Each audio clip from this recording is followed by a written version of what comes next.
Pokemon Legends EA is finally out, and not only is it the first mainline Pokemon game in a few years, but also the first release since starting this channel, and there's no better way for me to celebrate than by focusing a challenge entirely on one of the game's most exciting aspects, the new Megas. These powered-up forms of older Mons spanning across generations have already been shown to range in design from cool to creative? And there's plenty more to see. So in the spirit of our challenge series, where I try to optimize how quickly you can take on arbitrary objectives in Pokemon, today let's find out just how fast we can obtain every new Mega in Legends EA. But before I take on this new Mega adventure, my office could use its own Mega evolution, and FlexiSpot is here to help thanks to their C7 ergonomic office chair. As you know, taking on these kinds of Pokemon challenges alongside other deep dives requires lots of research hours, and my old hand-me-down chair was at its end. But FlexiSpot C7 is the perfect solution for all that research time, working from home, and of course taking on the brand new Pokemon games. And that's all due to its many customizable features, including extremely adjustable seat depth, back, and headrest positions, alongside adaptive lumbar support that adjusts with your movements, making my old chair's unhelpful cushions seem like a total joke. But that's just the start, as the C7 also includes dual rotation on its comfy armrests, alongside the best reclining I have ever seen in an office chair. And on top of all this, FlexiSpot offers a 30-day return policy, giving you a risk-free trial, and even more, a mega-sized 10-year warranty. You can head over to FlexiSpot.com and use my code SAMAJ30 for $30 off a C7 chair, which includes their newly launched C7 Morpher chair that features upgraded lumbar support and upper backrests. With all these options, it's the perfect time to mega evolve your office setup with FlexiSpot, where you can use my code SAMAJ30 for $30 off your C7 chair. So of course, the first question to ask is, what are the requirements to Mega Evolve? Well, all we need is the Mega Ring, which is given to us by AZ before the initial Rogue Mega battle, and a Pokemon's associated Mega Stone, meaning we have to track down as many stones as there are Pokemon to newly Mega Evolve, leaving the much more exciting question here of what are the new Megas that we need for this challenge. But before spoiling the exact number of Megas in the game or what they are, let me set some ground rules. First off, I want to exclude the one-of-a-kind Megas which require completing and spoiling the end or post-game anyways, for the sake of avoiding that and keeping this challenge more focused. Thus, we will stick to only those found before ending the game and beyond. From there, as I'm sure everyone knew or assumed, the partner starters do indeed have Megas, and while the stones required for either of the unpicked options can simply be purchased at the Stone Emporium, you can't actually get the other starters on your own until the post-game anyways, so we will keep those off our list as well. Also, I said partner starters because of course the original Kalos starters are also in town, now having Megas. And while those can be obtained in the main game, their stones are currently only obtainable via Nintendo Online required ranked battle seasons, and currently have no other way to be obtained. So we will ignore these as well, keeping in mind one could throw in Greninja if desired. With all that out of the way, this leaves us 19 new Megas to be going after in our challenge, one of which is, as mentioned, our starter of choice. And interestingly, after plenty of work from the speedrunning community right out of the gate, it appears that both Tepig and Totodile are competitive options given the early game matchups, and due to certain rival fights being entirely skippable anyways. On that note, while my earlier rule means we don't need to beat the game entirely, bringing into question how many notes we would take from a standard speedrun route, we still need to play through most of the game anyways, and that's because 6 of these new Mega Stones are obtained via defeating the associated Rogue Mega. Now, the 16 total Rogue Mega battles do have some flexibility regarding the order we take them on following the initial Absol battle. However, that is only within each of the 5 batches of 3 that become accessible at certain points in the story. Even more, 2 of the Megas we need, Dragonite and the stunning Starmie, are in the last batch. But this reveals our potential finish line, as upon unlocking those final 3 Rogue Mega missions, we could ignore the third in that set, Tyranitar, and wrap up our Rogue Stone collecting by taking down the other 2. At that point, we would theoretically have everything needed to complete our challenge overall, but we'll have to see how that pans out in our routing and playthrough.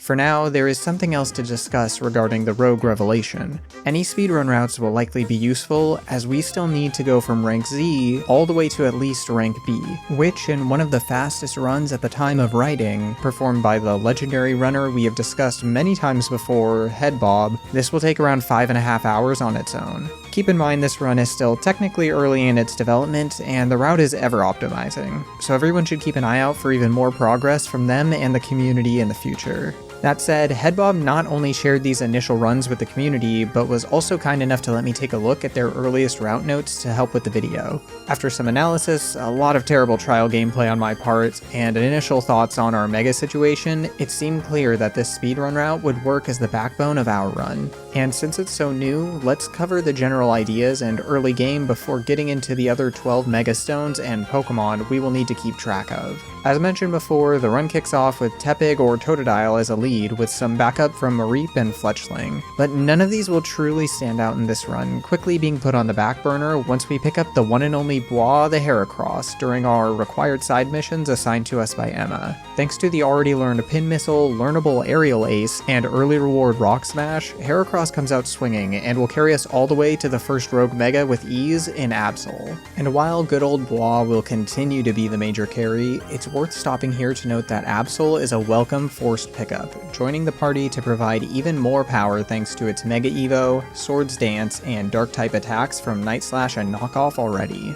Back to business, if we can even call it that, as Heracross will easily sweep through the next battle area and dominate the rank up match against Vinny, whose entire team is weak to fighting types. However, here's where we need to stop and discuss a few things, as we just gained access to the Mega Shard Exchange Shop inside Quasartico, where we can spend the shards you can pick up across the overworld for either EXP candies or, as the name suggests, Mega Stones, including the Heracronite for our carry to only exaggerate its sweep through the game. Thus, the speedrun spends time before the Vinny match, making sure to have obtained the 240 required for our Bug Stone.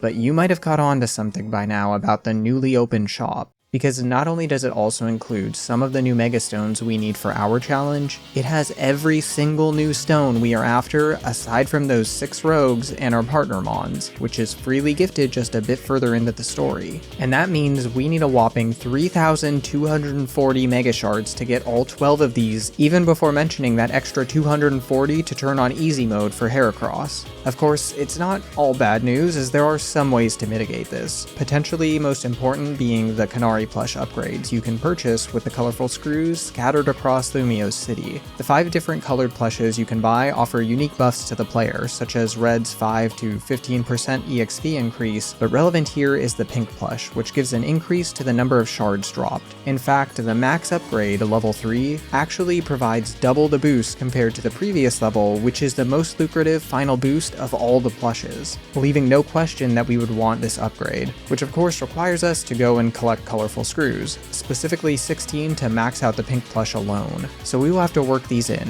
and currently some speedrun routes don't even pick up a single one. Luckily, with 100 scattered across the relatively condensed map, there are plenty to choose from. It's more so a question of when to get them. Luckily, the goal is pretty clear. Following the speedrun, the additional shard acquisitions occur after tagging Racine Construction for its fly point, a bit before the Rogue Absol. Thus, we can get at least some buff here, and level 2 only requires us to pick up 8 screws by that point. Then, as long as we pick up the remaining 8 for level 3 before doing any major shard collecting, this would likely be faster than trying to get 8 more screws earlier. Okay, so we have the best shard drop rates, but what about the shards themselves? Where should we get them? Well, first of all, sadly, they don't respawn immediately, taking around 6 minutes from my testing. However, there are plenty of routes we could take to grind up a solid amount before resetting to pick right back up at some juicy shard spots. In particular, one of the best routes lands us right back at our stone store in Quasartico, which is even more critical than you might think because we can only hold the 999 shards, meaning there will be at least 4 stops to buy all the new stones. But with all that said, we now have the shard setup needed to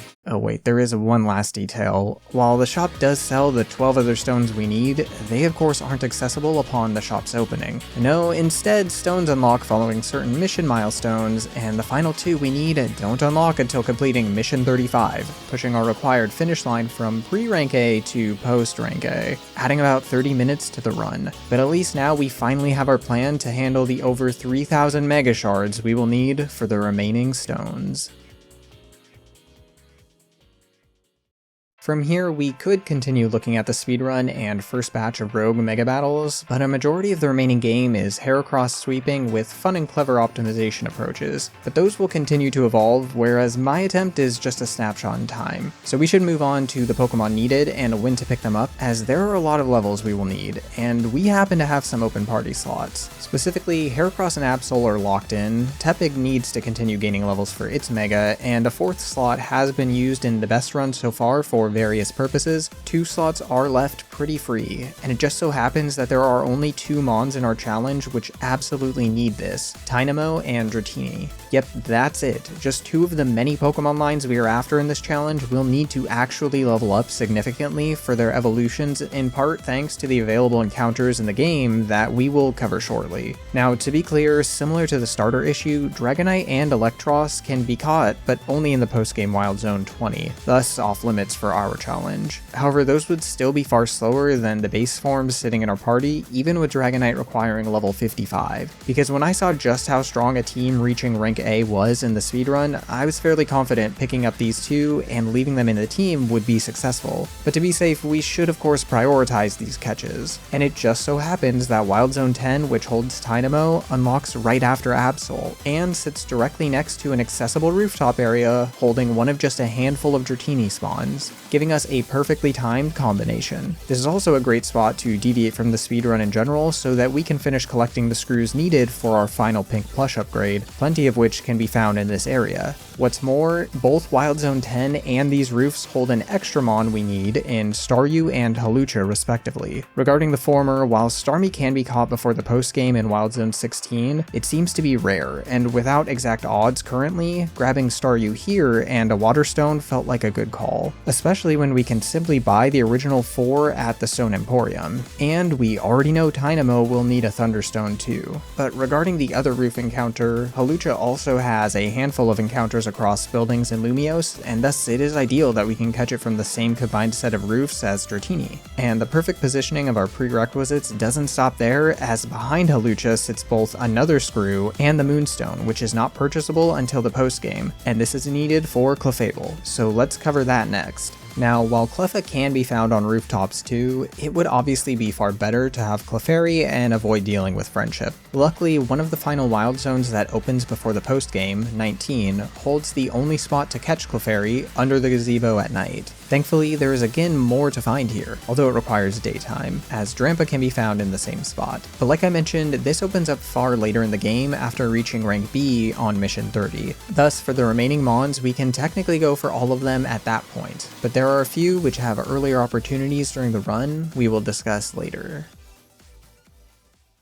Moving on to the next catches, with daytime still fresh in our minds, there are a couple more that require it. Scolipede over in Wild Zone 15, albeit a bit dangerous to reach, and Weepinbell in Wild Zone 13 as our best shot for Victory Bell, but further supporting the Staryu decision by adding a Leaf Stone to our shopping list. And there are actually still a few more stone required evolutions left, first being Snorunt for Frostlass, which can be caught over in the chilly Wild Zone 12 without much hassle, and Lampent for Chandelure, a bit more hassle, but only due to the lengthy ladder needed to find it atop the building in Wild Zone 17 at night. In fact, this zone is far more generous as it includes not 1, but 2 additional catches that line up perfectly, as Skarmory is only found flying at roof level and thus is best caught while there. And that isn't just because it's easier to interact with, but also because the ground holds a herd of Pyroar, the other Mon we need here. Luckily, these won't wake up if we simply walk to the ladder, so we're good to make our elevated catches and and snag a lion after. Again, neither the Dawn or Dusk Stone can simply be bought at the Stone Emporium during our run, so we will need to find a good spot to pick these up as well.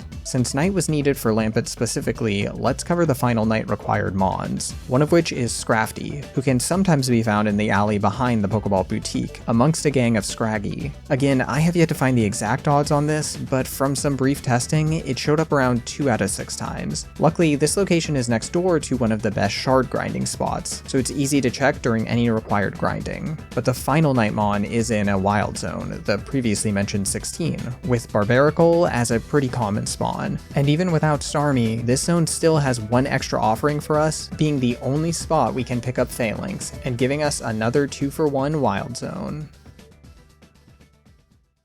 This brings us down to just 3 more mons in need of a Mega, 2 of which can be found in the Lumiose sewers, with Inkay for Malamar, which is otherwise catchable only in the post-game, and Dragalge for, well, Dragalge. In terms of Inkay, it can also be found in Wild Zone 11, but since we wouldn't otherwise need to visit there, we can use either of the main mission sewer visits to pick up an Inkay that is already at a point where 1 level up triggers the wonky upside-down evolution to be live. Dragalge is more unique for sure, because while its pre-Evo Skrelp is also found throughout these sewers, you actually can catch the evolved mon in one spot. Unsurprisingly, this is going to be a rarer spawn as well, but the real annoyance is that we don't even have a catching opportunity during our required visit, since the story events turn off its specific spawn point. That being said, getting back is relatively painless, as the side mission NPC blocking the entrance only needs to be talked to before we regain access, letting us grab our semi-final mon, meaning Excadrill dug its way down to the last spot in our discussion, hanging out in the middle of the otherwise unvisited Wild Zone 14, which holds a pair of the mon, but is alongside an alpha version. As such, we need to be extra cautious for this catch, or risk triggering the whole area going berserk. However, with that covered, we now have a plan for getting every mon needed in our challenge.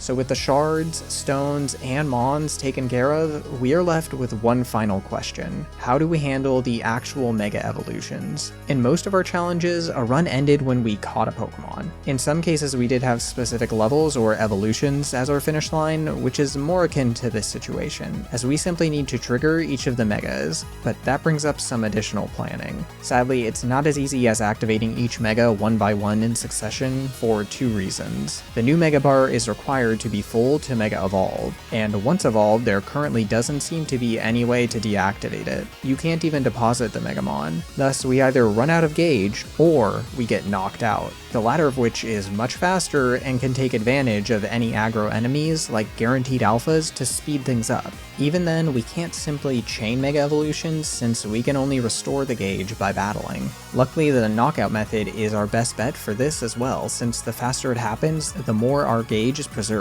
Thus, after a KO, we can just use a move or 2 to restore it and continue to the next. Additionally, you might have noticed in these examples against an alpha that there was no evolution cutscene like you see in mission-related battles, and this seems to be the case when outside of battle, in wild zones, or in battle zones, and that will save us a ton of time overall. Even more, since battle zones both have no mega cutscene and plenty of aggressive opponents to knock out our mons, we can take advantage of having a more diverse team comp to complete extra bonus cards and expedite getting challenge tickets. Thus, for all but the final 4 stones we gain access to, the plan is to Mega during an appropriately timed zone. But after both the final rogues and required mission 35 to purchase Malamar and Pyroar stones, we won't actually be able to access a battle zone until completing the game. Luckily, wild zones are still up for grabs, and there's a pretty perfect alpha to help us out back in Zone 16, where a 100% alpha Ampharos at level 52 will be plenty to handle our mons around or below that level, with its electric moves matching up at least neutrally to the final 4. Ending the run after Amphi brings us to our last mon to Mega. So with all the pieces in place, let's put together the final run and see how we did.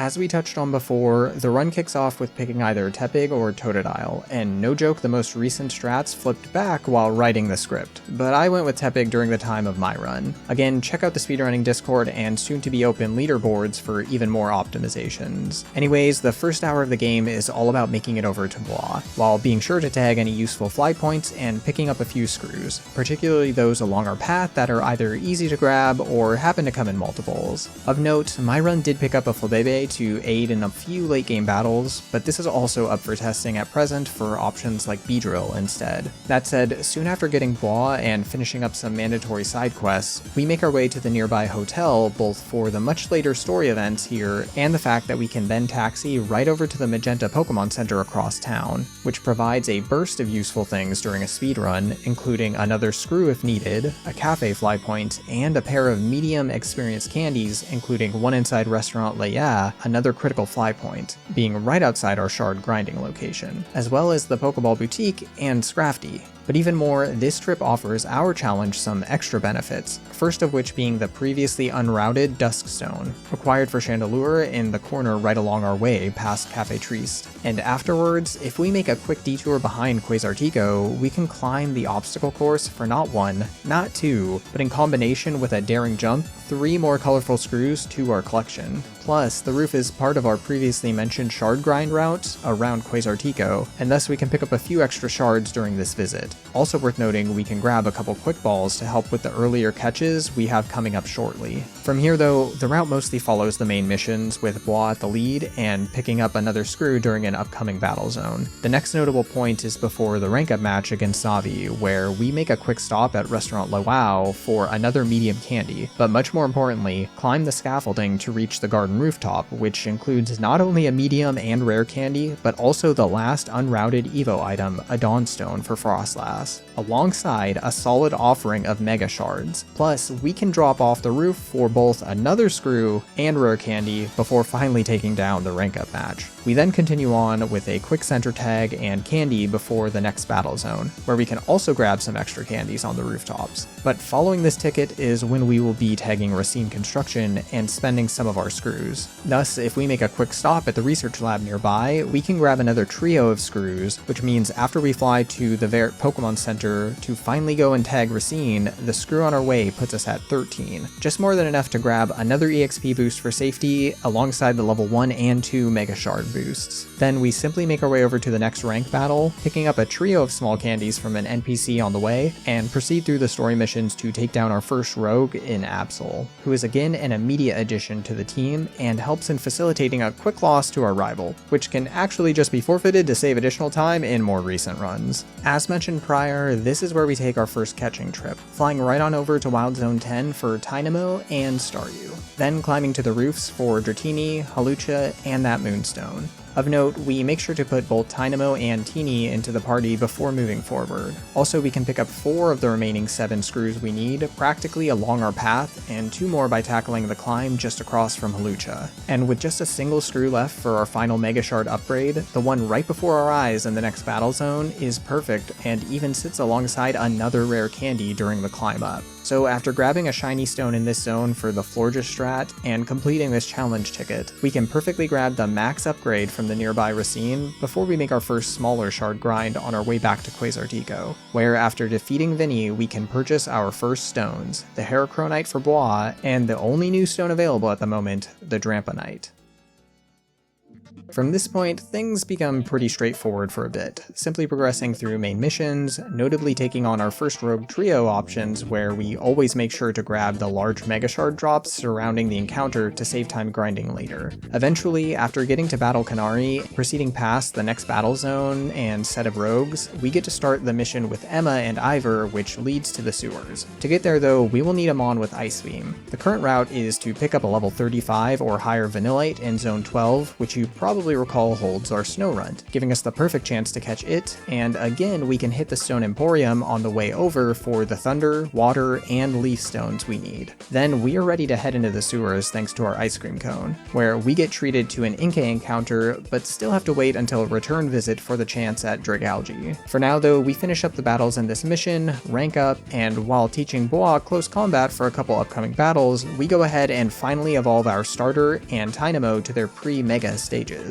After a few more mission-related battles and another new rogue we are happy to take down, we can finally catch another Mon for the challenge, as on our way to Rogue Mawile, we will pass right by Wild Zone 14, making this the perfect time to go grab Excadrill from its dangerous trio of the Mon, requiring some stealth to make a quick catch on a non-alpha, but not the worst overall. Getting back to the main story to take on that Mawile, we then move to our next battle zone where we make sure to finally mega our starter when convenient. After getting our ticket, we can take on Mega Ampharos, hopefully building some rage in that alpha we need to KO us at the end. In any case, we will now make a quick stop at Quasartico as we should be full or close to full on shards by now, leaving us to pick up 3 more Mega Stones, including those for our ready to Mega Electros and Excadrill. Thus, after a bit more story progression, we can take on the next battle zone and Mega Evolve both the longtime bench sitter Electros and the much more recent catch Excadrill. From here, we have a lot of story to get through before anything more from our routing, but at least get more rogues and thus Frostlass's stone. Otherwise, this keeps us occupied all the way through Jasant's tournament and rank up match. Following that though, thanks to a mandatory visit to Quasartico, we quickly fill our shard stock in the alleyway, grab the necessary quick and dusk balls ideal for the rest of the catches in the run, and then complete the Quasar cutscenes before adding 3 more Mega Stones to our collection. And while in the area, I grind up the remaining shards on the surrounding rooftops before flying off to start our catching spree.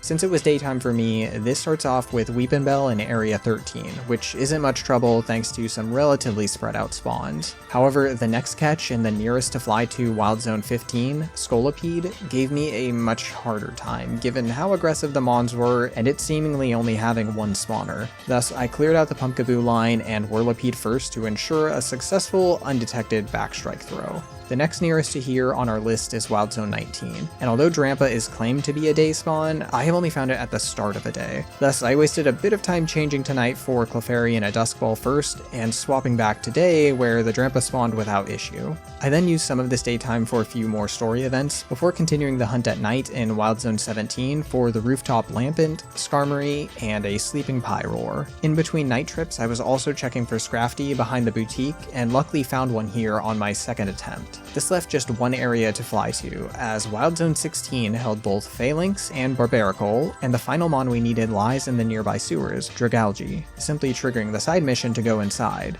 Here I again got seemingly lucky, both finding it on my second set of spawns and caught with my first ball. Thus, it was now time to evolve all these Mons to prepare for a Mega Evolution spree, starting with Dratini up to Dragonite, Staryu to Starmie, Clefairy to Clefable, Weepinbell to Victorybell, Lampent to Chandelure, and Snowrunt to Frostlass. Moving directly on to some more new Mega moments, we head to the battle zone and run into a Banette, the perfect Mon to KO our freshly Mega'd Frostlass, followed up by a victoryless Victorybell, a fail on Clefable, but 2 more successful Mega knockouts with Barbaracle and Phalanx, letting us make a quick party adjustment and continue in the next battle, with the thankfully still damaged Skarmory, we won't be discussing Clefable, and then 2 somewhat similarly shaped Mons in Drampa and Scolipede, leaving us with just Hawlucha and finally Clefable to wrap our Megas for the night, as we now need to do a bit more shard collecting to grab the 3 stones left in the shop currently. This all took me into the following day, and thus we hit the bench back tonight and finish the currently available new Megas in Chandelure, Scrafty, and finally for now,